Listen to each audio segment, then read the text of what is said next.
ఎట్లా TTD board ఉంది, YCP constitute చేసిన టీటీడీ బోర్డు ఉంది. వైవి సుబ్బారెడ్డి గారు ఉన్నారు టీటీడీ చైర్మన్ గా, టీటీడీ ఈవోగా ధర్మారెడ్డి గారు ఉన్నారు. మళ్ళీ వాళ్ళు కాకుండా కొత్తగా వచ్చారు. ఈ 5 సంవత్సరాలు ఈ బోర్డు ఏం చేస్తా ఉంది? ఈ టీటీడీ బోర్డుని మేము ప్రశ్నిస్తున్నాం. మీరు బయటికి రండి. గత ముఖ్యమంత్రి ఏం చేసి ఉండాల్సింది వచ్చినప్పుడు మీరు పంపించండి ల్యాబ్స్ కి. మీకు ఎవరైతే తప్పులు చేశారో వారి మీద మీరు చర్యలు తీసుకోండి చెప్పాలి. కానీ తప్పులు చేసిన వాళ్ళని వెనకేసుకొచ్చే విధానం ఏంటో నాకు అర్థం కావట్లేదు. ఇది ఆయన మార్చుకోవాలి. అంతేగాని మీరు అస్థిరత చేసే ఆలోచన కానే కాదు. ఇదే మీరు ఊహించండి. ఇంకా ఏ ధర్మం మీదైనా సరే ఇలాంటి అపవిత్రం ఒక చర్చి మీద జరిగిన, ఒక మస్జిద్ మీద జరిగిన దేశం అల్లకల్లోలం చేసేస్తారు. ప్రపంచం అంతా మాట్లాడతారు, గ్లోబల్ న్యూస్ అయిపోద్ది.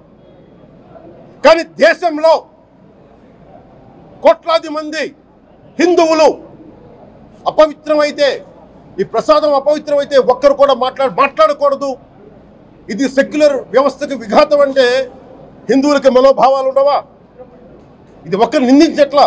అసలు మీరు ప్రస్తావన చేయకూడదు, ఇది తప్పు, ఇది మాట్లాడకూడదు అంటే ఎట్లా? ఇదే వేరే మతానికి మీరు అన్వయిస్తారా?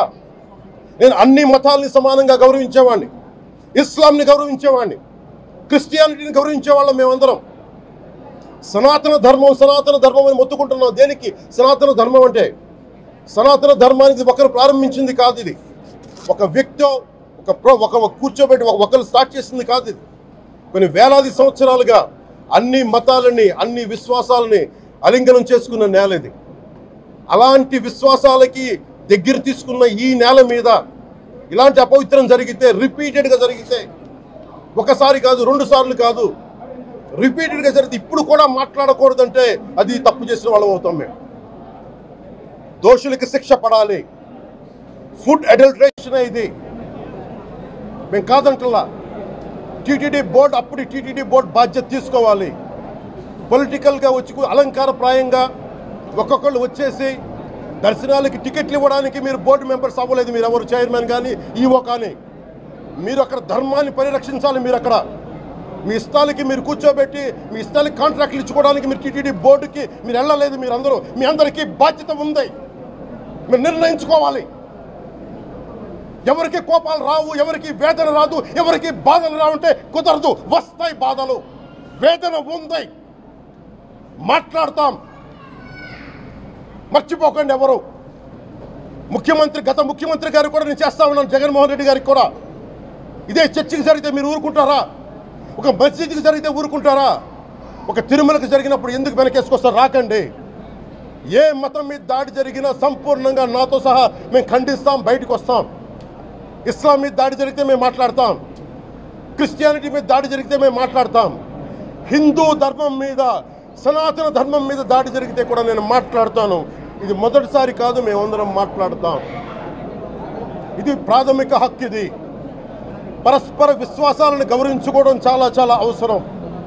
ఇది అందరికీ తెలియజేస్తున్నాను. ఇది దోషులకి కఠిన శిక్ష పడాలి.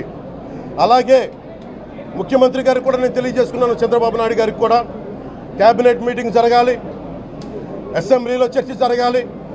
అసలు టీటీడీ ట్రస్ట్లో ఎన్ని అవకతవకలు జరిగినాయి, దీని మీద కూలంకషంగా దీని మీద చర్చలు జరగాలి. అలాగే నిన్న అందరూ మీడియా పెద్దలు కూడా అడుగుతూ ఉన్నారు, పత్రికాధిపతులు కూడా అడుగుతూ ఉన్నారు, మీడియా వారు కూడా అడుగుతున్నారు, దీన్ని సిబిఐకి తీసుకెళ్లాలా లేదా అనేది. అది గౌరవ ముఖ్యమంత్రి గారు నిర్ణయం తీసుకోమని. మీరు ఏ నిర్ణయం తీసుకున్నా క్యాబినెట్ మీ వెనకాల ఉంటుంది, ప్రజలు మీ వెనకే ఉంటారు. ఇది ఇక్కడితో ఆగాలని మనస్ఫూర్తిగా నేను కోరుకుంటున్నాను. అలాగే 40 సంవత్సరాలుగా కర్ణాటకలోని గీ కంపెనీకి ఇస్తూ ఉన్నారు.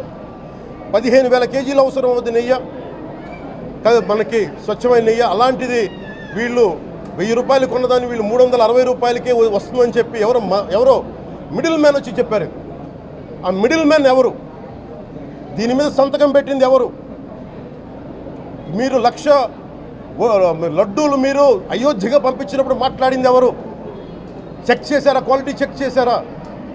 కోట్లాది మంది భగవంతుణ్ణి విశ్వాసం ప్రకటించే ప్రతి ఒక్కరి ఈ రోజున బాధకు గురయ్యారు. నాకు నిజంగా ఇంకో వేదన కూడా ఉంది. ఇది ఇంకొకరు నిందించట్లా. తిరుమలలో ఉండే ఇంతమంది సేవ చేసుకునే వ్యక్తులు కానీ మీరందరూ హిందువులే కదా, మీరందరూ టీటీలో ఉండే వందలాది మంది ఎంప్లాయీలు, మీకు ఉద్యోగులు వేలాది